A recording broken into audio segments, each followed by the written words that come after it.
People, it's thank you so much for allowing me to come into your space again. It's higher thought, and I would like to continue from the topic I discussed in the last broadcast: humility. Humility is a word that is derived from a Latin word, humus. Humanity is also derived from the same Latin word, humus.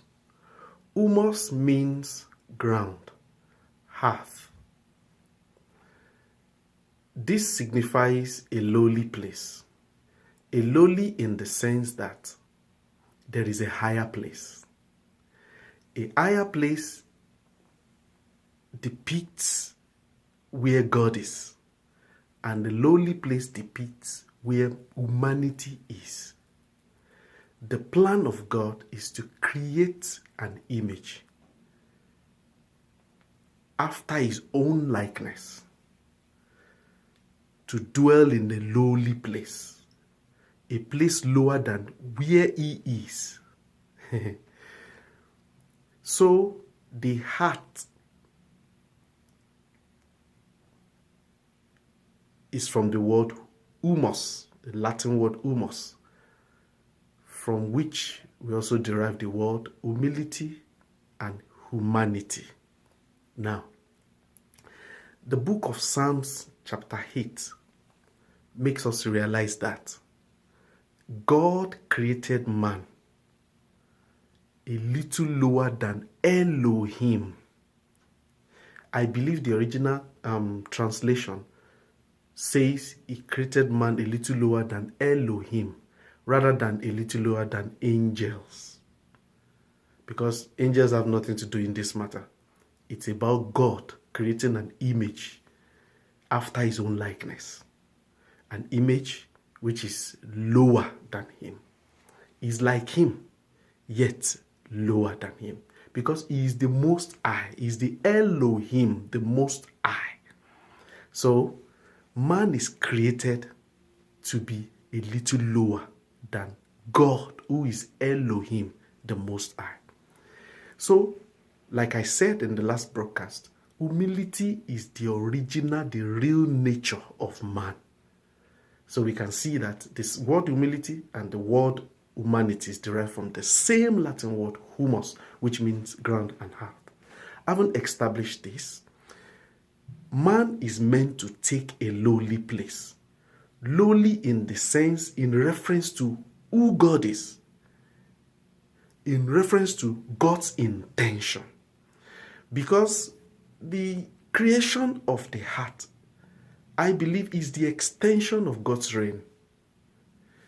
It's not meant to be a separation, so to say. There shouldn't be a disconnect between God's reign from heaven and man's reign on earth.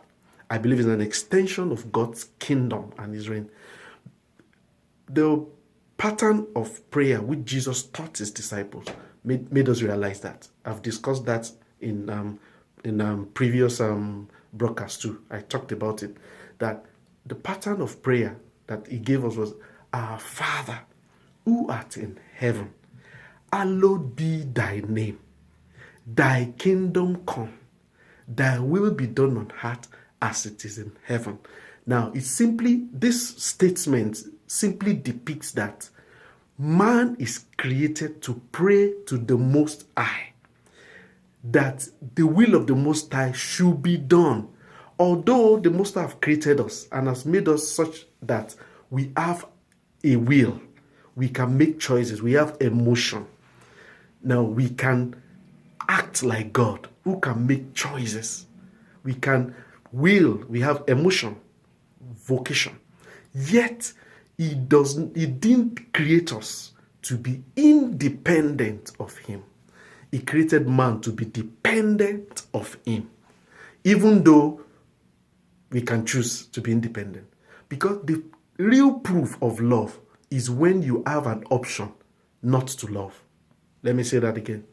The real proof of love is when you have an option to hate.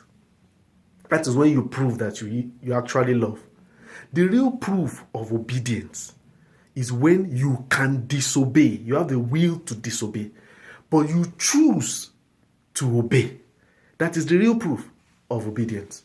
So God has given man all this power, and we can live on our own, but He didn't create us to live independent of Him.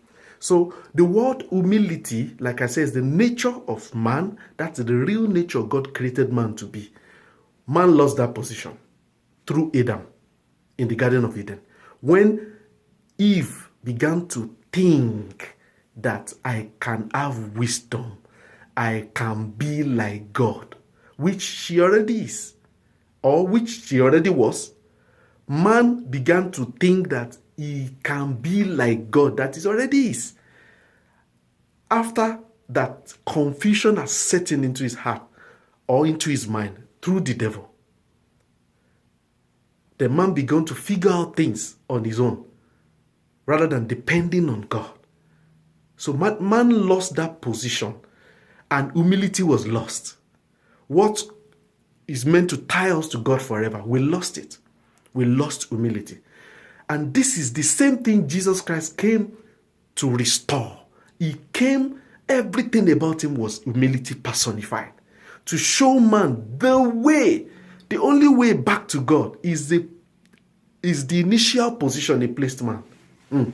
The only way to God is when man goes back to his original purpose, the place of humility.